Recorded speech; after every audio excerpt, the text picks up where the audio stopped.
boys and girls, welcome to BenchART Time for Classic and welcome to King of Seas, a game developed by 3D Clouds and it is using Unreal Engine 4. So let's check the settings. I will be using 720p median settings for the GT 740M or the GT 920M, and I will show you my results for these settings as well as the others. So for 720p low settings, what you can expect it is an experience overall at 60 frames per second.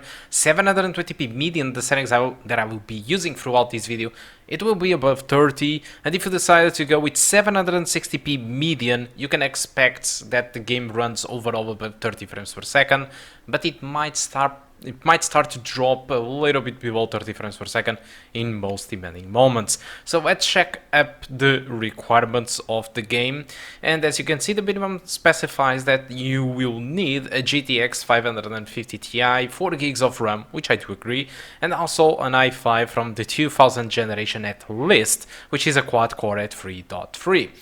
So here it is, the game running at median settings. I've decided to go with median settings instead of low because I do believe that 30 frames per second it is more than enough for this game. This is a very slow game, so you don't really need to have 60 frames per second. And if you go to the low settings, you will lose every shadow, every post-processing, every anti-aliasing. So you will get a very flat experience for having 60 frames per second, and I don't think it is worth it because the game doesn't need those 60 frames per second. 30 frames per second or above, it is more than enough for this game.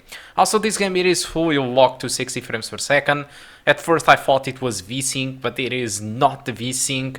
There was a config on the config file of the game that was forcing the game to lock at 60 frames per second. I tried to remove that line and change it to 240 or 0, but nothing really worked. The game, it is hard locked at 60 frames per second at the moment of this video, but I don't see any issue with that. So for me, my recommended settings, it is 720p median. It provides a frame rate above 30. So the game copy was provided by 3D Clouds. It was Matthew that sent me an email. I was about to test the demo version of the game, but then I checked the email and there was that email from Matthew with the key for the full game. So thank you a lot, Matthew, for the key. At least I was able to try the definitive version of the game. If you want to try the demo, it is available on Steam. So I played for about 1 to 2 hours. It's not enough to judge on the game, but I will comment a little bit of what I've gone through with the game. If you want to watch full reviews, please check on YouTube or other channels that you do enjoy or websites that you trust. Alright, let's talk a little bit about the game, shall we?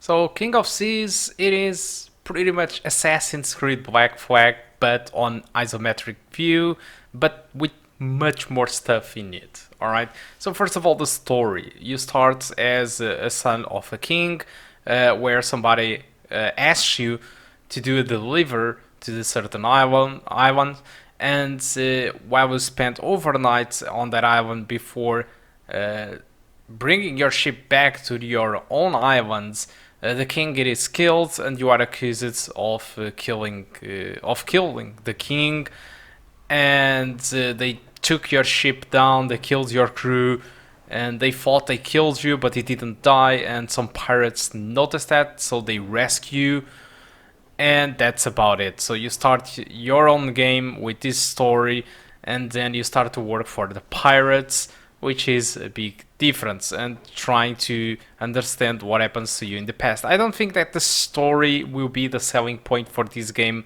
Honestly, the story is just kind of a placeholder for you to have a kind of excuse for you to belong to the pirates, and in my opinion, it should be pretty much about it. So this game, it is essentially an RPG. Alright, an RPG where you can tune in your boat, improve your boat, level up, and there is a map which is procedural generated, which means that if your friends have the same game, the map won't be equal to your friends' maps.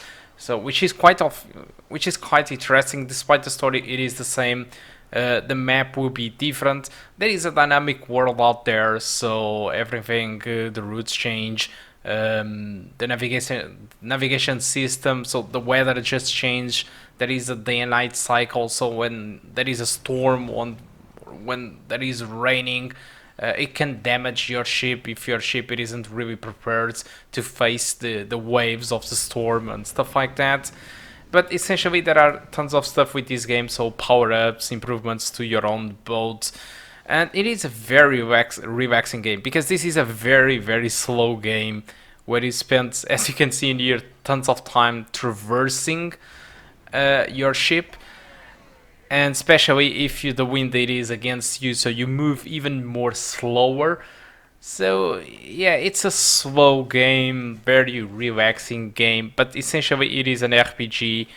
You take quests, side quests, main quests, you improve your boat, you earn skills and perks that you can use while you unlock the story and the map, right? So the combat system should be pretty much the same throughout the game. It just changes the boats and the power-ups, and pretty much that's about it. So there is also a trading system inside this game, so you can go to a dock and buy wood, which might be abundant on that island, and you bring it to another island that doesn't have wood and you sell it for a higher price, earning more money. There is also obviously treasure hunt, and above all there is multiple difficult levels inside this game. So I think it is 5 different difficult levels which you can choose. So in case you finish the game and you found it easy, you can always start with a higher difficulty. So I think the game it is rather interesting. You can find this game on Steam for $24.99. I think it worth the price, honestly, if you like this kind of games. But this is no AAA title, alright? You should know that. That is, the story leaves a little bit to be desired, in my opinion. I think this is not even the main focus, so I'm not even sure if I can criticize the story because of that same reason. Because the story is not really the big deal, but as you can see there is these conversation chats. There is no voice acting in here, but there is these conversation chats that explains you like a tutorial, like what you can do and a little bit about the story. But the main thing about this game, it's really the RPG system, the unlocking of the map, and that's pretty much where the essence of this game is. So now that I have talked about everything that I know about King of Seas, hope you keep enjoying the rest of the gameplay, and I do hope to see you soon. Goodbye.